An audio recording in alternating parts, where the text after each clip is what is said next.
Olá pessoal, tudo bem? Eu sou o Cid, do Sebo Clepsidra e da editora Clepsidra, e eu tô aqui hoje para anunciar para vocês o nosso terceiro livro, Poemas de Vampiros, do Rubens Francisco Luchetti, um autor paulista, santarritense, que comemorou no Halloween do ano passado 75 anos de carreira como escritor, que não é para qualquer um, né?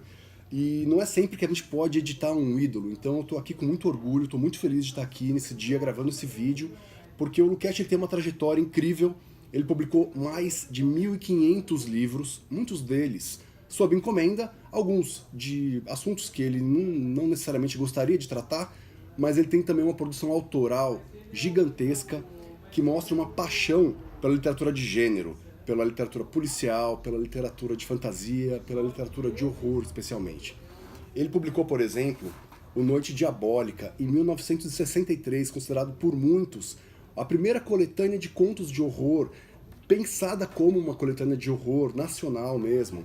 Ele publicou muito material também em revistas pulp, né, como a X9, a Meia-Noite e outras, que traziam contos, especialmente contos policiais dele.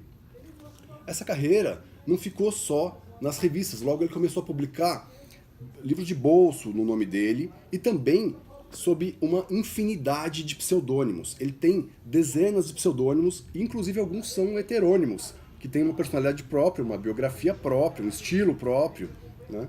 E, além disso, ele é responsável por ter editado coleções de horror no Brasil, né? Numa época em que isso era vendido em banca. Você tem, por exemplo, a legendária coleção Trevo Negro, que hoje é garimpada e caçada por colecionadores, que teve dezenas de edições. Essa daqui, por exemplo, a Trevo Negro, que é a edição paperback, tem 30 títulos, né?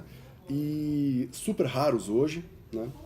Ele também publicou obras infanto-juvenis com uma pegada, né, policial, de mistério também. Esse aqui foi um livro muito bem sucedido, que vendeu bastante, foi muito lido nas escolas, por exemplo. Mas ele não escrevia só livros, né? Ele tem centenas de argumentos para quadrinhos.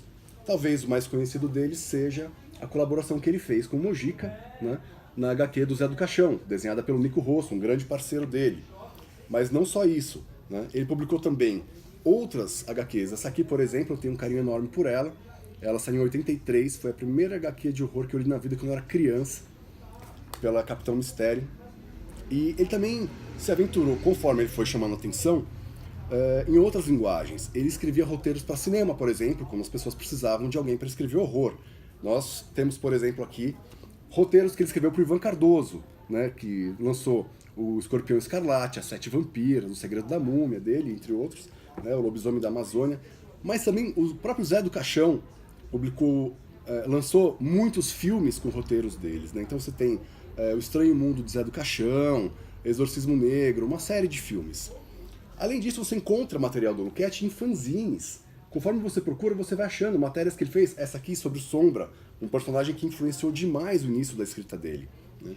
Mas mesmo com toda essa carreira, ele ainda conseguiu uma sobrevida, agora na década de 2010, relançando parte de obras que ele já tinha dado por encerradas nesse Fantasmagorias, que saiu ilustrado, e isso deu um fôlego novo para ele. Fez, por exemplo, com que outras obras dele, essa aqui, por exemplo, selecionada pelo filho dele, traz quadrinhos dos quais ele se orgulha muito. Ele conta um pouco a história desses quadrinhos, né? E vocês têm uma redescoberta da obra dele, né? Algumas pessoas escreveram livros sobre ele. Esse aqui, por exemplo, O Homem de 1000 Livros, né? Conversações com Rubens Francisco Luchetti, a ponto de criarem uma editora para relançar as obras dele, a Corvo, que já lançou 7 livros da coleção R.F. Luchetti. Então, assim, depois disso ele foi pro Facebook, reencontrou os fãs, tá lançando material inédito, né? Esse foi o último que ele lançou antes do nosso. E para lançar então esse livro, nós reunimos uma equipe selecionadíssima que conta com uma ilustradora premiada, a Nazor, que nos enviou 20 ilustrações belíssimas para poder ilustrar o livro. E ele tem 16 poemas selecionados pelo filho dele, escritos por toda a trajetória do Luchetti. Tem um prefácio meu, tem uma biografia do autor pelo pesquisador Carlos Primati, que dispensa apresentações. E esse livro vai ser lançado aqui na nossa loja, na Cesário Mota Júnior, 296, em São Paulo, no dia 28, um sábado, próximo dia 28 agora de julho. Então, vida longa ao Luchetti, espero todos vocês no lançamento, um grande abraço.